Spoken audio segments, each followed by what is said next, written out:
Salut à tous, c'est Sébastien de Silver Screen. Nous vous proposons pour cette vidéo un nouveau format, le commentaire audio. Avec notre invité, Fabien Contaminas, animateur de l'émission de cinéma nantaise VHS, Maxime et moi-même allons échanger sur la série animée Batman de Bruce Timm. Dans l'épisode sélectionné, le procès, Poison Ivy passe en jugement et retourne à l'asile d'Arkham. Mais la nouvelle procureure de Gotham City, qui veut mettre Batman en prison, se fait capturer. Le Chevalier Noir part à sa recherche et est vite attiré dans un piège par Poison Ivy et Harley Quinn. Les ennemis de Batman organisent alors un procès à l'asile d'Arkham.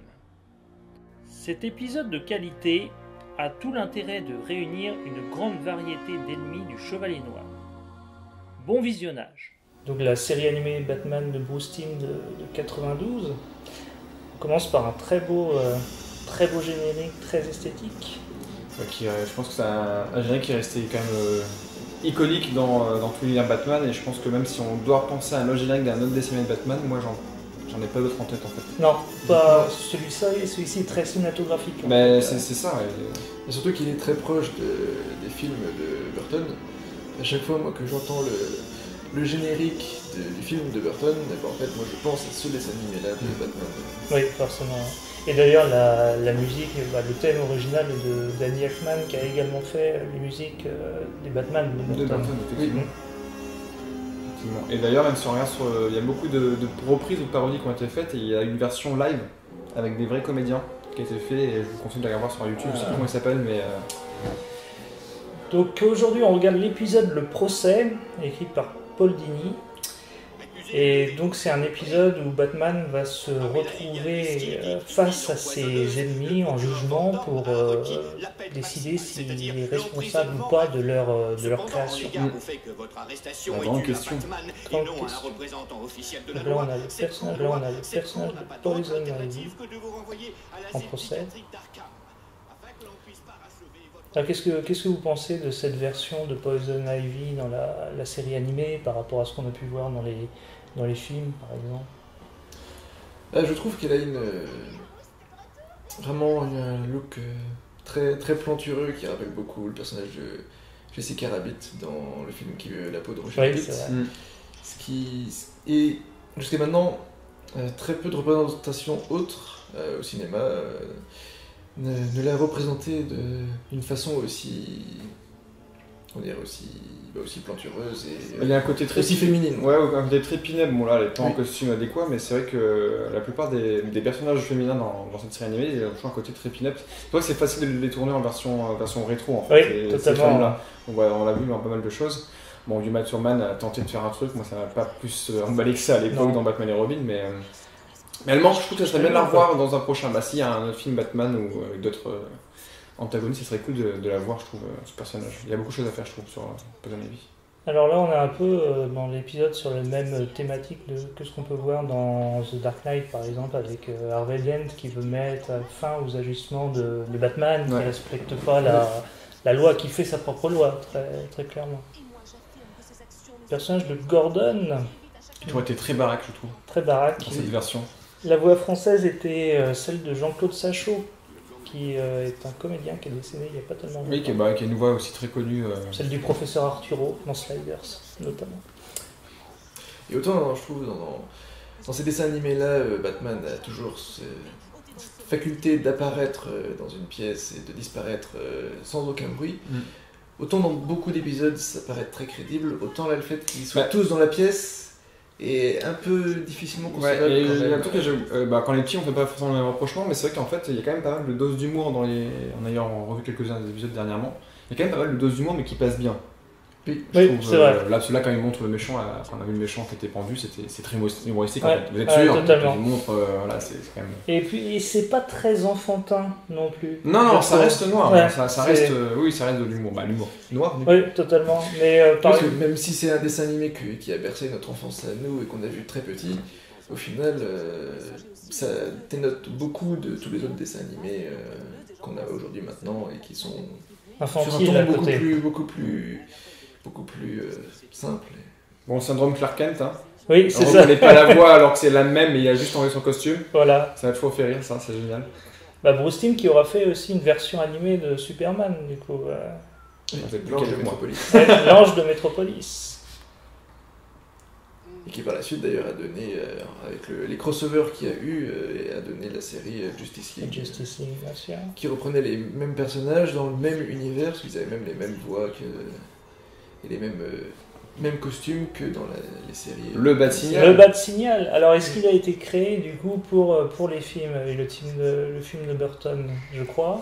Moi de mémoire, ouais, je crois que ça a été créé, oui, à la fin du premier en fait. Et repris dans la bande dessinée on se disait tout à l'heure, on disait que c'était le. Ah, c'était génial cette façon de coller les trucs. Ouais, et avant c'était le téléphone rouge, comme on disait tout à l'heure. Dans la série des années 60 d'Adam West. C'est le problème, c'est qu'il fallait qu'il soit chez lui. Voilà, à ce moment-là, il ne pouvait pas sortir. Là, exactement. Il y avait toujours Alfred, mais. Les plans sont cinématographiques. C'est ça, je pense que n'importe quel épisode peut être transposé vraiment comme un film en fait. Le storyboard est vraiment très filmique en fait. Et ce qui était bien dans cette série, je trouve, dans ce dessin animé en tout cas, c'est qu'on sent la matière, on sent les coups, on sent les textures, on sent le. Oui, il y a un côté Batman, authentique. Il est baraque, mais il y a un côté quand même. Très carré. Ouais, il reste un côté quand même. Et Harley Quinn. Harley Quinn, créée exprès pour cette série animée de 92.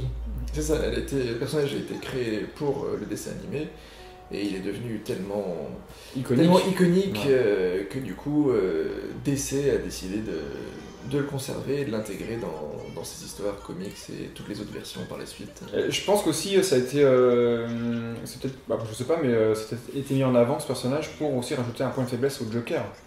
Au Joker, pardon, comme ils disent dans le dessin animé. Tout est Francis. Mais ouais, parce qu'il a quand même pas beaucoup de faiblesse ce personnage au final. Non, c'est vrai. Le personnage de Double Face, qui a du coup un double épisode qui est consacré à ses origines. Dans cette version-là. Épisode où on voit réellement comment Harvey Dent devient Double Face, alors que la plupart des autres vilains que l'on voit dans cette série-là, généralement, sont déjà méchants, ils sont déjà les super vilains qu'ils sont, lorsqu'on les découvre. Le Joker notamment, ou par rapport au film de Burton par exemple, on raconte pas ses origines dans la série animée. Non, mais dans celle de Nolan, oui.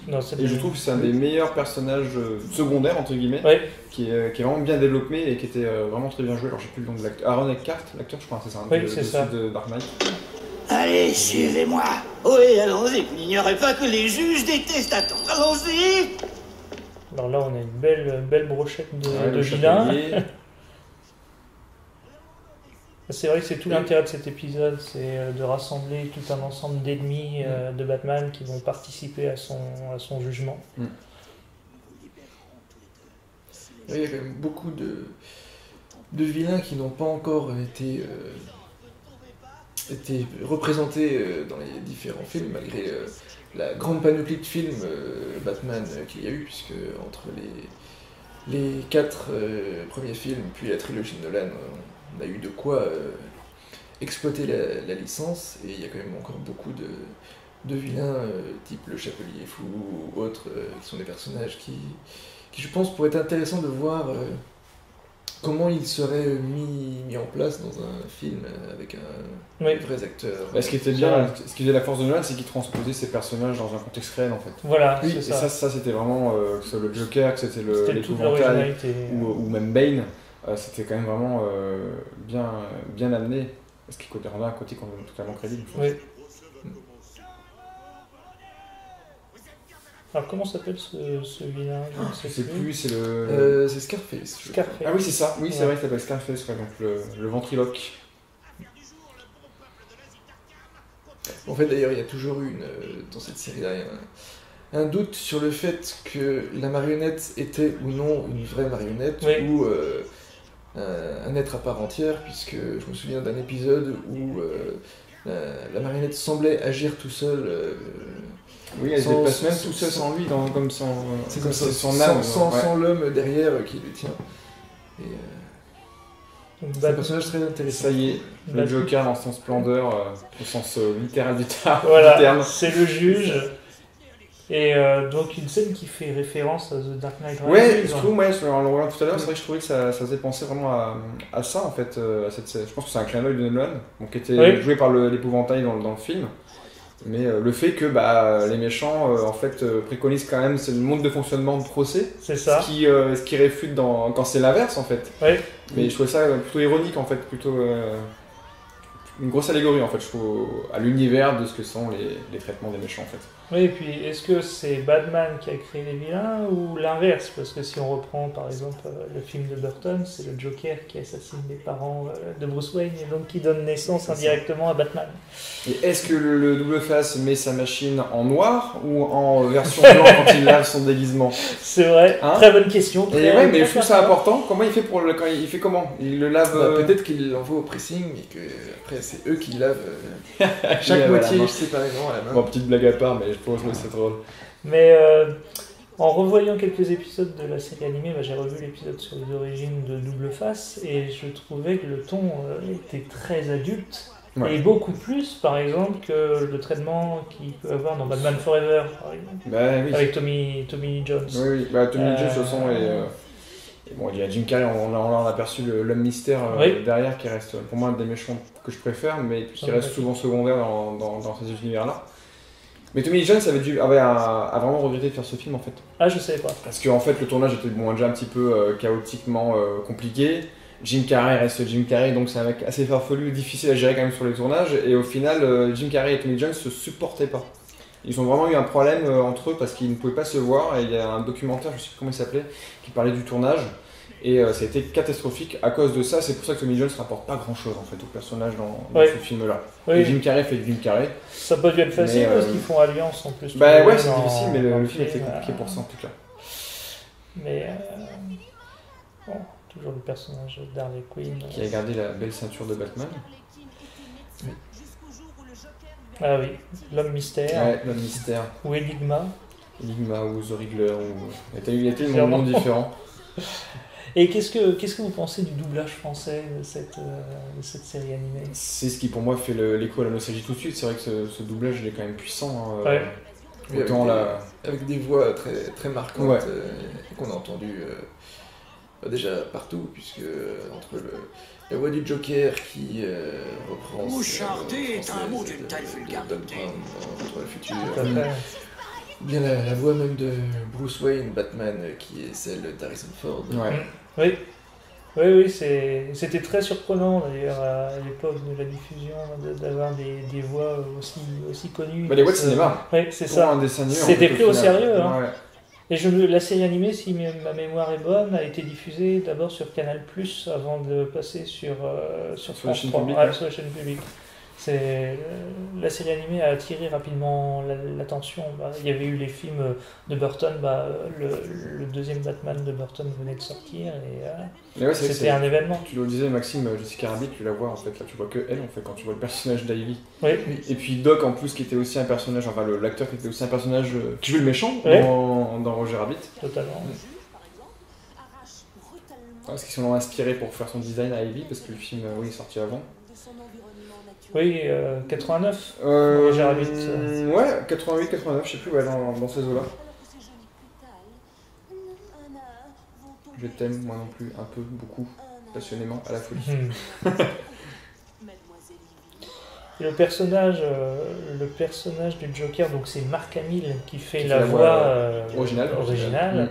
Et son interprétation est différente, par exemple, de celle de Jack Nicholson ou Heath Ledger. Il apporte quelque chose d'autre encore. Ouais. Je pense que la référence de base du Joker dans l'ordre comics et dessins animés, pour moi, ça reste quand même celle-ci en fait au final. Tous les Jokers qu'il y a eu après se sont forcément inspirés de ça. Tu retrouves Nicholson quand même un petit peu, tu retrouves celui de Heath Ledger, tu retrouves limite celui même de Suicide Squad. Oui. Physiquement, je trouve que Jared Leto a quand même un côté très ressemblant à la tête de celui qu'il a dans ce dessin animé. Surtout que le Joker, justement de Jared Leto qu'on a vu dans le film Suicide Squad, je trouve se rapproche beaucoup de celui-ci par sa relation avec Harley. Ouais. Justement, qui est une relation de, en fait, on va dire du je t'aime moi non plus, parce que il l'aime bien, mais dès qu'il peut la balancer, comme on l'avait vu tout à l'heure dans la scène où ils se sont pris le bec parce que il s'était arrangé pour qu'elle reste en prison, et ben voilà, c'est qu'en fait, dès qu'il en a plus besoin ou que ça l'arrange, c'est il ça, va- c'est sa il va marionnette, laisser quoi. tomber. C'est ça, poupée. Mm. C'est pour ça qu'elle est peut-être déguisée en harlequin.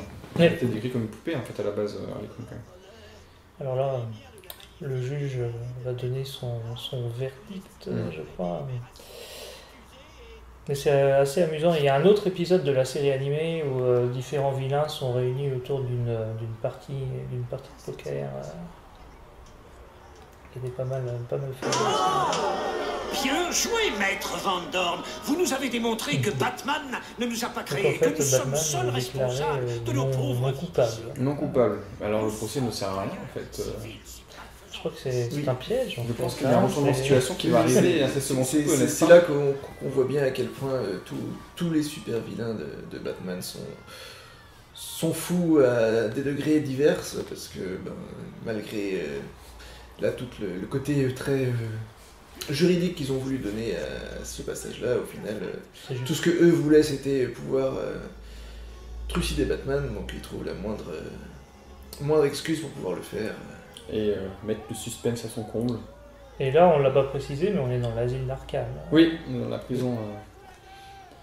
Parce que Gordon a compris que c'était ici qu'il était soi-disant enfermé. Donc il y a beaucoup de jeux d'ombre dans cette série animée. Mais c'est pour ça qu'elle reste quand même sombre dans nos esprits. Oui. Dans le sens où elle est très adulte, c'est parce que aussi par biais d'accord, regarde, tous les figurants qu'on voit derrière sont complètement.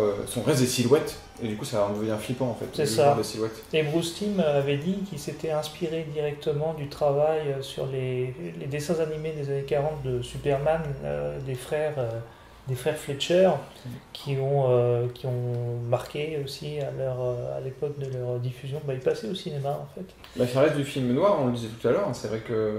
Et au final, la plupart des épisodes de ce Batman-là, moi quand j'étais petit, je le voyais plus comme une sorte de détective Oui, qu'un super-héros Mais au c'est final, ça. dans c'est les ça. animés. Et c'est bien, c'est ce qu'on a retrouvé après à nouveau dans les films de Christopher Nolan, le Ouais. retour à ce côté détective, qu'on avait aussi un peu dans les deux premiers films de Tim Burton, mais Ouais. qui a été abandonné par La la folie de Schumacher. C'est ça.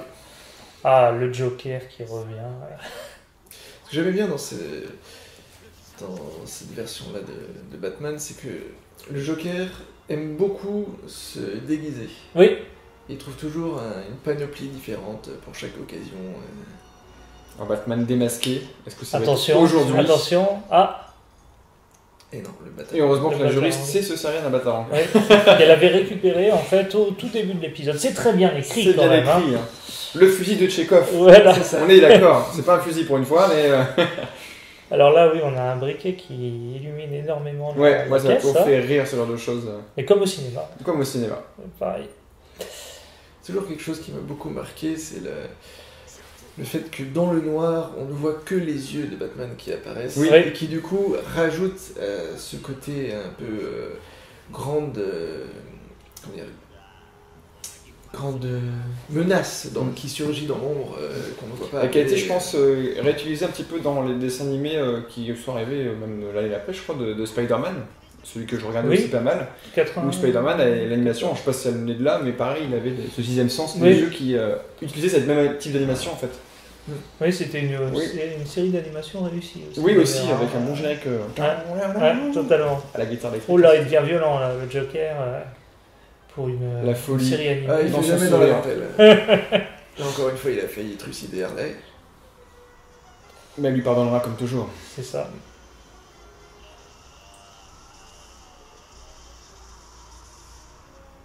Alors quel autre méchant qu'on regrette un petit peu de pas voir dans cet épisode, parce qu'il y en a quand même pas Ah, mal, mais il reste encore des on iconiques n'a qui pas sont le pas là. pingouin, par exemple. Ouais. Oui, le pingouin. Le pingouin, Oui, Mr. oui, Freeze ça, aussi, ça, qui ça. manque, Oui, qui a Mr. un Freeze, emblème aussi. Qui hein, avait aussi un très bon épisode qui lui était consacré dans la série animée où on révélait ses origines. Moi, j'aimais bien le design de Catwoman aussi Oui. dans cette version-là, aussi en gris. Qui a la même couleur que le Batman, presque au final. C'est ça. En termes de. Alors moi j'aimais bien aussi le personnage de Man-Bat, cet homme qui se métamorphosait Oui. en chauve-souris. Qui est le premier épisode. Oui, totalement. Qui est le méchant du premier épisode de la série d'ailleurs. Et là, en l'occurrence, par rapport à ce que je disais tout à l'heure, lorsque la tête est coupée et tombe, on l'entend qui crie parce qu'elle tombe, et du coup, on se demande comment c'est possible, Oui. vu que Est-ce que c'est un être vivant en fait? le lunetiste ne la tient plus. Ah, nous avons nos figurants à jour, ce qui est rare. Oui. Parce qu'on Ils voyait étaient pas leur dans tête l'ombre depuis le jusqu'à début. présent. Alors voilà, il utilise ses gadgets. Et au final, Batman, dans cet épisode, il est qu'en position de faiblesse tout le long. Oui, Parce qu'il se fait attraper dès le début. Et il n'y a aucun moment où il. C'est marrant, ouais, il y a un moment où il. Même jusqu'à la fin de l'épisode, en fait, il est en Totalement. position de faiblesse totale. ouais, c'est toute l'originalité de cet épisode.